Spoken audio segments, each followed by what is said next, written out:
Ito, panghuli na lamang ho, no, Yusek, may naging epektibo ho kayo sa inyong trabaho, no, bilang press briefer for Yusek for Communications. Yusek, ito ho, nagkaroon ho kayo, ang dami ho ninyong naging kritiko at bashers. May mga mensahe ho ba kayo sa inyong mga kritiko at bashers kina Representative Leviste, ito kina former Press Secretary Trixie Cruz Angeles? Una muna, isipin natin ito ni Dani. Sino ba yung mga kritiko na sobra? As in, sobra at basher. Kasi yung mga kritiko na legal, walang problema yun eh. I mean, yung legit yung issue nila, walang problema yun kasi pwedeng masagot yun. Pwede mapagpaliwanagan yun. Pwedeng itama or pwede tayong makinig para mai-adjust ng gobyerno ang trabaho. Pero yung alam mo na obstructionista, kahit anong gawin mo, bulag sa katotohanan, bulag sa nagiging trabaho ng Pangulo, bulag sa nagiging trabaho ng PCO. May ganon.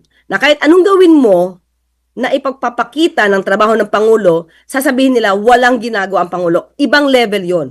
So doon sa mga kritiko na alam natin na ang purpose lang ay manira at ilihis ang katotohanan, sana makonsensya naman po kayo. Kasi ang pagsasalita nyo, binigay po yan ng Panginoon eh, na gift.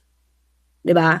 Huwag nyo pong sayangin sa walang kabagay-bagay na purpose. Kung ang purpose nyo is manira ng gobyerno, hindi po yan ang purpose nyo para maging Pilipino.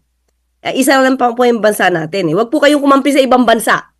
Ha? Kampihan nyo muna yung bansa natin, kampihan nyo yung gobyerno natin, sabay-sabay nating iangat ang gobyerno natin. Dahil kapag ka po kayo ay sabay-sabay din gustong pabaksakin ng gobyerno at ang Pangulo, hindi lang po kayo maapektuhan, lahat ng Pilipino maapektuhan. Ekonomiya, pag-i-invest ng mga foreigners, tourism, lahat po ng inyong ginagawang paninira makakaapekto po sa bansa.